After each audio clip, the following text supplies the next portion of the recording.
Sheikh Adham আল আসিমি তার একটি আলোচনায় বলেন, একজন লোক একদিন চুল কাটাতে গেল। চেয়ারে বসার পর নাপিত বলল, বুঝলেন ভাই, আমি স্রষ্টায় আর বিশ্বাস করি না। লোকটা অবাক হয়ে জিজ্ঞেস করল, কেন বলুন তো? নাপিত বলল, চারিদিকে তাকিয়ে দেখেন, কত কষ্ট, দুঃখ, যন্ত্রণা, মানুষ কি ভয়ঙ্কর সব বিপদে পড়ে থাকে। যদি সত্যি আল্লাহ থাকতেন তাহলে এত কষ্ট কেন দিতেন তাঁর বান্দাদের? তার রহমত কোথায়? তার দয়া কোথায়? লোকটা চুপ করে গেল, কিন্তু মনে একটা খচখচানি রয়ে গেল। বাড়ি ফিরে সারা রাত ভাবল এর উত্তরটা আসলে কি।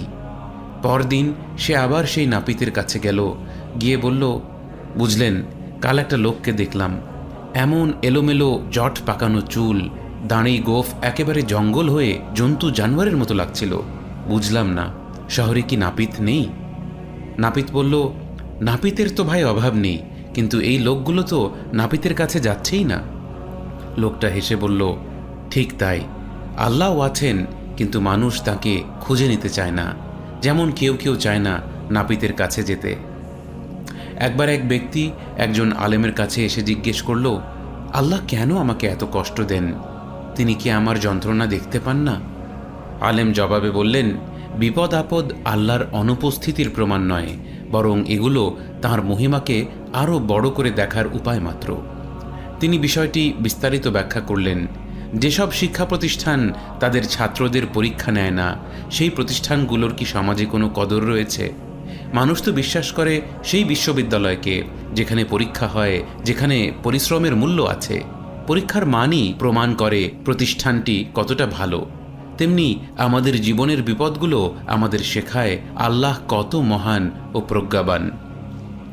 একজন গাফেল ব্যক্তি মনে করে জীবনে বালা মুসিবত আসা মানেই আল্লাহ নেই বা তিনি ভুল কিছু করছেন, কিন্তু মুমিন ব্যক্তি বোঝে বিপদ আসলে তাঁর হিকমত ও কুদরতের নিদর্শন।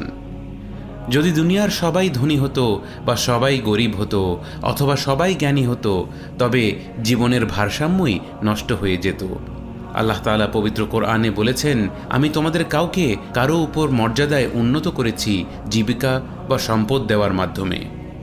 এই যে বৈচিত্র্য, কেউ ধনী কেউ গরিব, কারো জ্ঞান বেশি কারো কম, এসবই আল্লাহর ভারসাম্যের শিক্ষা।